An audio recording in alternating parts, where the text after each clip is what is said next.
there's nothing wrong with them, but these are the first ideas that come up for people, and when they actually realize what it means to work with your sexuality, and we're often pointing to actually self-pleasure being your pathway into like an awakened sexuality. Self-love. Because the whole idea of like trying to find anybody to love you, or trying to get somebody to love you in the way that you want to be loved, how can you teach anybody that if you haven't actually learned to love yourself, and if you haven't learned about your own sexuality? Like, what do I love?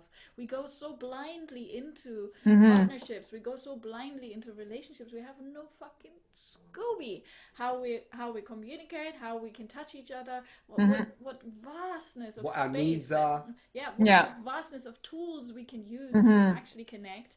So this is actually really beautiful when people realize, oh wow, I'm actually now connecting deeply to myself, and I'm learning how I want to be pleasured myself, and now I can start giving it. And then all these distortions and the darkness, or I don't even like darkness, I like the shadow aspects of sexuality can slowly vanish. The stickiness, the stickiness, the shame, the guilt, the blame, the the religious indoctrinations, all of these can be faced, and we can see them for what they are and go, oh.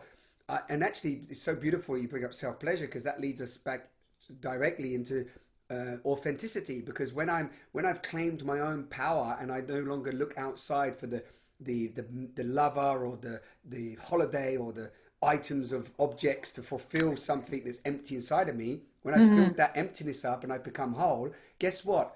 Actually, it's a byproduct. Authentic communication is a byproduct. You don't even have to think about concepts, Caro, of authentic communication, or get a book on it. You just go in and do the work on yourself, and the byproduct is that you will speak your truth.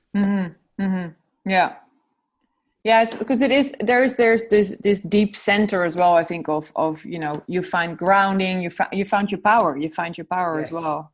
Because that was also what I found really interesting. I think it's something that you said once, Dara, in the retreat as well, of like also for a woman and finding your sexual power, and in that root chakra as well. And, like finding that you can be even more grounded and strong from that sexual power. I think that's something. And I think as a woman, even masturbating, like guys talk about it all the time. I do, like I wink this, wink that. And for women, apparently we can't talk about it because, it's taboo. Like you can't say that. Oh yeah, you're a slut, or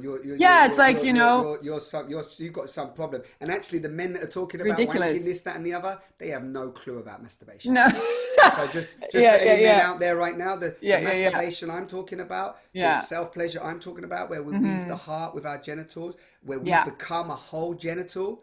Just take a deep breath on that for a moment. You are the genital. There is no genitals. You are one pleasure instrument.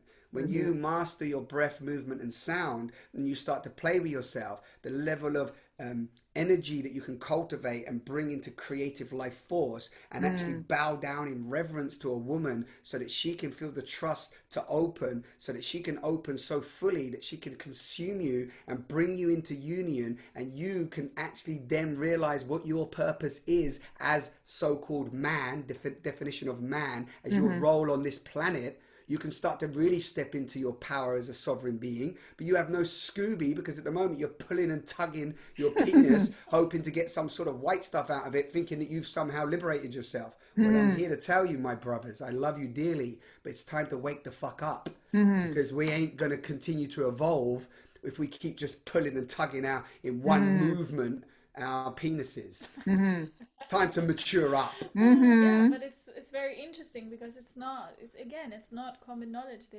It's thousands of years old practices and thousands of years old wisdom. It's not new, but we have to cut off. And women as well. There is a bit of a rise in sexuality for women, so there's more and more women talking more openly around it, because this is very, very beautiful and enlivening for me to see more and more women claiming their sexuality. We've been living in a patriarchal society where it's literally not allowed for women to have an expressed sexuality. We've been burned as witches at the stakes hundreds of years ago, and it's in our systems, it's in our cells. The memory of that being like death sentence if you are standing in your sexuality, if you are expressing what it means to be fully woman.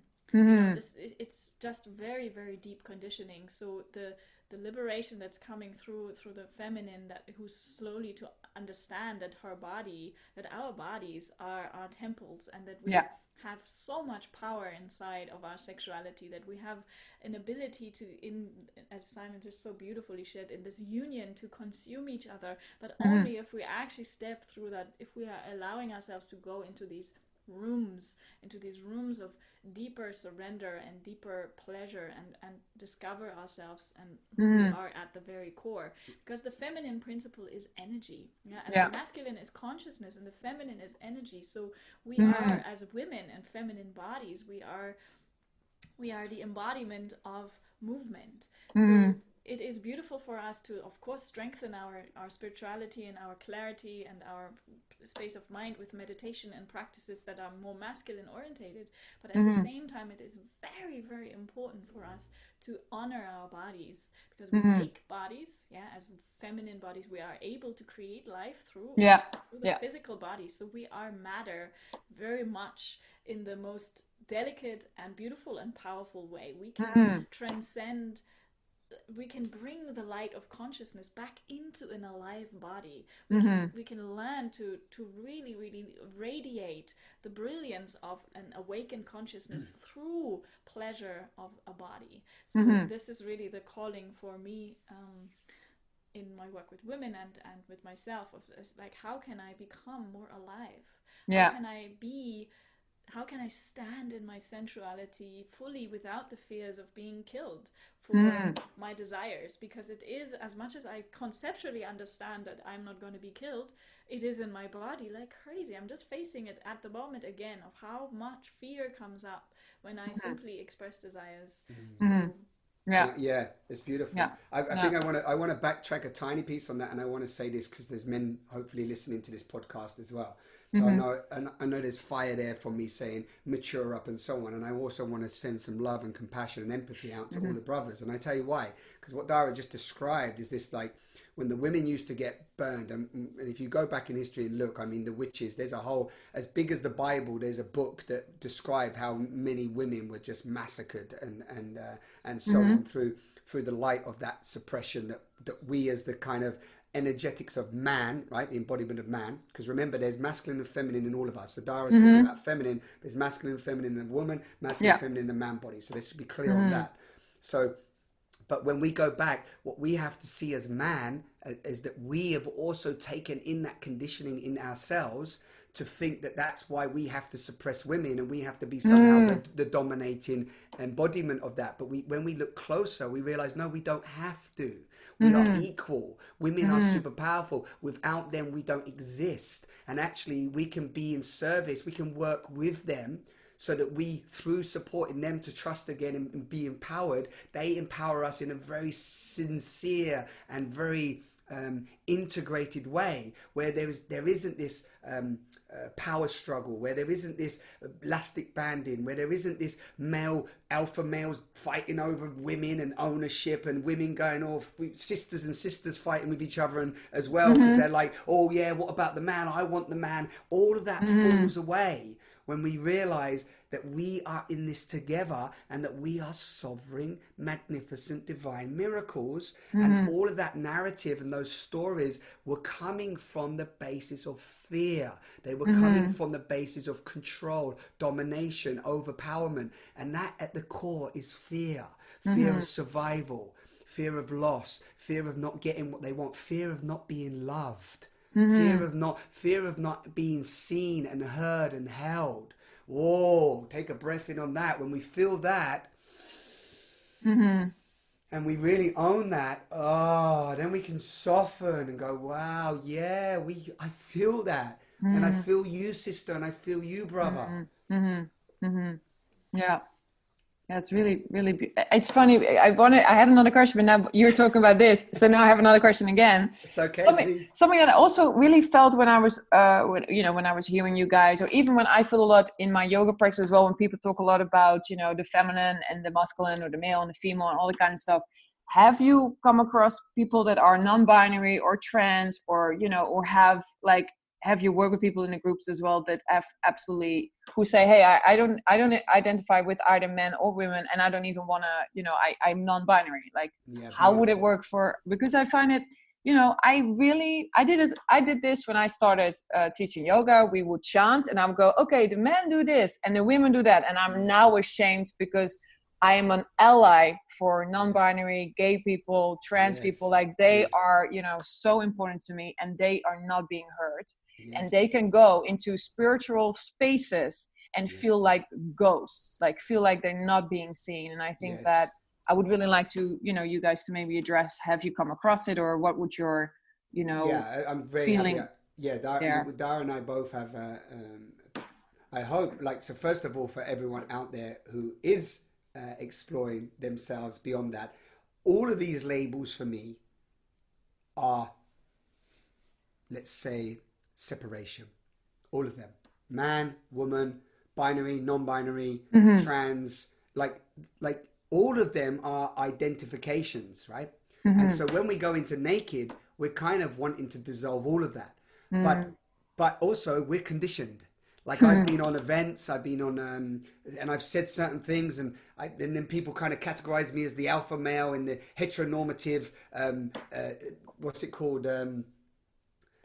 No, what's it? I don't know. Cis man, you know, he's come, and of course, check out my conditioning. I come from the patriarchal, misogynistic, male dominated, women should be in the kitchen, and you know, women should be like cooking and in the kitchen, and ready, you know, looking after the man. And then I come from the sort of sense of objectifying women and so on. So when I'm stepping into this new state of like welcoming, like you so beautifully just said, different orientations and different labels and justifications, of course some of my conditioning and wordplay still has remnants of that aspects of my old self. But for me, you know, I had one experience with a good friend of mine who's gay, and I was also talking about, we can even drop the term gay, right? Because it's still an identification.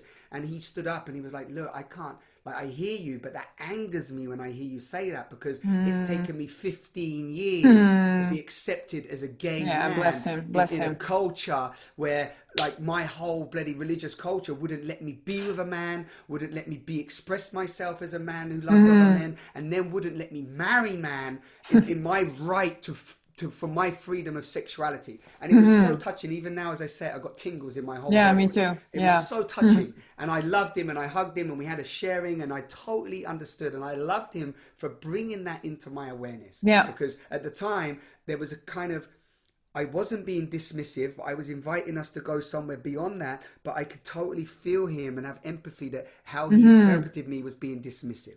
And, go on. And actually, and I just want to add that to this beautiful story, through the interaction and through Simon being able to see him and really hear, and again, authentic communication, actually come to sort of like really empathizing with his state.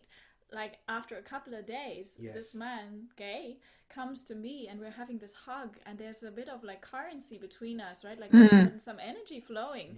And he's like, oh, what's happening? Like, I'm not attracted to women. And it was as if there was a liberation happening for him through, not that anything happened between us, but he actually then later came to me. He's like, wow, I now I know what you mean with stripping that off too. Right. That I was also confining myself again in needing to have this label.